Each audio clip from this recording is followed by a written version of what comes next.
71 அந்த வருஷத்து எலெக்ஷனில் கருத்து கணிப்பு பூராவுமே காமராஜர் ஆட்சிக்கு வந்துடுவாருன்றது தான்.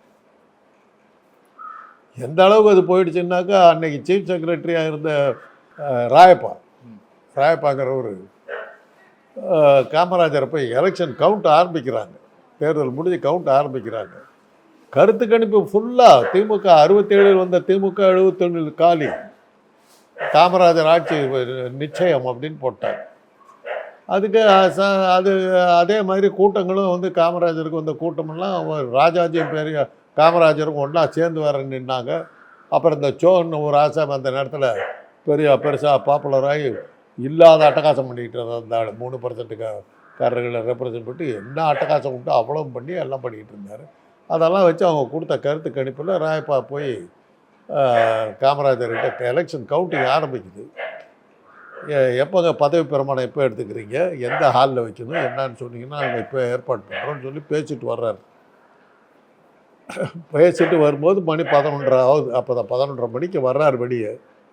அது வரலும் காங்கிரஸ் வெற்றி முகம்னு போட்டுக்கிட்டு இருந்தவங்க 11 மணிக்கு பார்த்தா காங்கிரஸ் சமமாக இருக்கிறது அப்படின்னு. 12:30 மணிக்கு பார்த்தாங்க காங்கிரஸை காணும். கடைசியில் தேர்தல் எப்படி முடிஞ்சுது? 234 இடத்துல 184 இடங்களில் திமுக வெற்றி.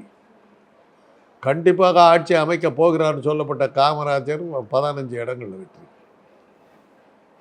அவ்வளோதான். அதுக்கப்புறம் கட்சி ரெண்டாக உடைஞ்சிது. திமுகவை மாற்றி அவங்க ஓட்டு போடல. திமுகவுடைய தலைவராக இருந்தாலும் எம்ஜிஆரை ஏற்றுக்கிட்டாங்க, கலைஞரை வேணான்னாங்க. கலைஞர் அந்த சமயத்தில் சில விஷயங்கள்லாம் செஞ்சார். அதை கொஞ்சம் நெகட்டிவாகவே போனார், டெலிபரேட்டாக நெகட்டிவாக போனார். அதாவது இது தன்னை பாதிக்கும்னு தெரிஞ்சே போனார். கடைசியில் என்னாச்சு? இன்றைக்கி யார் இருக்கா? அடுத்தடுத்து வர முடியலங்கிறது ரைட்டு. இன்றைக்கி எந்த கட்சி இருக்குது? திமுக இருக்குதா அதிமுக இருக்கா? திமுக. அதை தம்பிக்கிட்ட சொல்லுங்க.